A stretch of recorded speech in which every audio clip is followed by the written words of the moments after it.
రేపటి నుంచి ఇంజనీర్లను ప్రశ్నించనుంది కాళేశ్వరం కమిషన్. రేపటి నుంచి ఇంజనీర్లు, అకౌంట్స్ అధికారులను పిలవాలని పీసీ ఘోష్ కమిషన్ నిర్ణయించింది. దాదాపు 40కి పైగా ఇంజనీర్లకు నోటీసులు ఇచ్చి విచారణకు పిలువనుంది. మేడిగడ్డ అన్నారం, సుందిళ్ల ప్రాజెక్టుకు సంబంధించి 6 ఇంజనీర్లను ప్రశ్నించనుంది. తప్పుడు సమాచారం ఇస్తున్న అధికారులపై చర్యలకు సిద్ధమవుతోంది కాళేశ్వరం కమిషన్.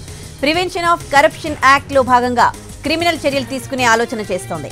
అలాగే కమిషన్ ఇచ్చే పేర్లు ఉన్న అధికారులకు ప్రమోషన్ ఇవ్వకూడదని ప్రభుత్వానికి సిఫార్సు చేసే యోచనలో ఉంది పీసీ ఘోష్ కమిషన్.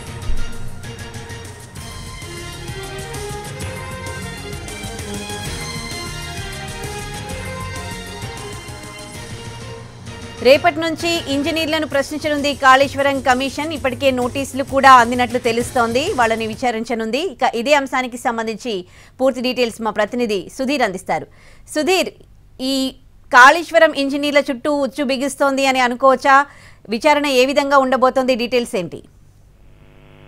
కాళేశ్వరం చెల్లుబాటుకు సంబంధించి కాళేశ్వరం కమిషన్ విచారణ వేగవంతం చేసినట్టు గడిచిన కొద్ది రోజులుగా కూడా వరుసగా ఇంజనీర్లను, చీఫ్ ఇంజనీర్లను కూడా కమిషన్ కార్యాలయం తీసుకొచ్చి బహిరంగ విచారణ చేస్తుంది. ఇందులో భాగంగానే రేపటి నుంచి మరో దఫా సీరియస్ గా విచారణ చేయాలని చెప్పేసి భావిస్తుంది. ఇప్పటికైతే ఎవరెవరైతే ఇంజనీర్లు ఈ అన్నారం, మేడిగడ్డ, సుందిళ్ల బ్యారేజ్ నిర్మాణంలో పార్టిసిపేట్ చేశారో వారందరికీ ఇప్పటికే నోటీసులు జారీ చేసి అందులో కీలకంగా కొంతమంది అంటే 40 మంది ఇంజనీర్లకు నోటీసులు జారీ చేసి ఇప్పటి వరకు అఫిడవిట్ల రూపంలో ఇంజనీర్లు కమిషన్ కు అఫిడవిట్ దాఖలు చేశారు. ఆ అఫిడవిట్ లో చాలా వరకు తప్పులు ఉన్నాయని చెప్పేసి కూడా కమిషన్ దృష్టికి వచ్చింది. ఎవరైతే తప్పు అఫిడవిట్ దాఖలు చేశారో వారి మీద క్రిమినల్ యాక్షన్ తీసుకోవాలని చెప్పేసి కూడా కమిషన్ భావిస్తుంది.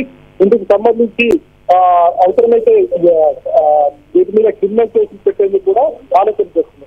ఎవరైతే తప్పుడు సమాచారం అందించారో, తప్పుడు అఫిడవిట్ నమోదు చేశారో వారికి ఎవరైతే ప్రమోషన్ లిస్ట్ లో ఉన్నారో ఆ లిస్ట్ లో తెలంగాణ ప్రభుత్వానికి ఇరిగేషన్ శాఖ పంపించాలని భావిస్తుంది. తద్వారా వారి ప్రమోషన్ లో నిలుపుదల చేయొచ్చు. అవసరమైతే వారిని క్రిమినల్ కేసు కూడా నమోదు చేసే అవకాశాలు అయితే కనిపిస్తున్నాయి. ఈ దఫా ఇంజనీర్లు అయిపోయిన తర్వాత బ్యూరోక్రాట్స్ ని కూడా పిలవాలని చెప్పేసి భావిస్తుంది. ఎవరెవరైతే చేశారో బ్యూరోక్రాట్స్ ఎవరైతే ఉన్నారో బ్యూరోక్రాట్స్ ఐఏఎస్ లో ఉన్నారు వారికి సంబంధించి కూడా పూర్తి స్థాయిలో వివరాలు చేస్తున్న ప్రయత్నం అయితే కమిషన్ చేస్తుంది. మరొకటి ఇందుకు సంబంధించిన సమాచారాన్ని పూర్తిగా తెలంగాణ ప్రభుత్వానికి ఎప్పటికప్పుడు కమిషన్ అందజేస్తూనే ఉంది. ఆ తర్వాత బ్యూరోక్రాట్స్ అయిపోయిన తర్వాత పొలిటీషియన్స్ ని కూడా మరొకసారి బహిరంగ విచారణకు తీసేయాలని చెప్పేసి కూడా భావిస్తుంది. రేపటి నుంచి సీరియస్ గా 15 రోజుల పాటు కూడా విచారణ వేగవంతం చేయాలని చెప్పేసి కమిషన్ జరుగుతుంది. ఈ ఆఫా జరుగుతున్న విచారణకు సంబంధించి కొంత అధికారులు కావచ్చు, ఇంజనీర్లు కావచ్చు అసలు కమిషన్ సరైన సమాధానాలు ఇవ్వట్లేదు, సరైన వివరాలు కూడా అందించట్లేదు. వారి మీద కమిషన్ కూడా చాలా వరకు సీరియస్ అవుతుంది. ఈ విధంగానే అభివృద్ధి దాఖలు చేసిన వాళ్ళు ఎవరైతే ఉన్నారు తప్పుడు అభివృద్ధి దాఖలు చేసిన ఇంజనీర్ల మీద కూడా ఈసారి సీరియస్ యాక్షన్ తీసుకునేందుకు ప్రయత్నం చేసినట్టు కూడా కనిపిస్తుంది.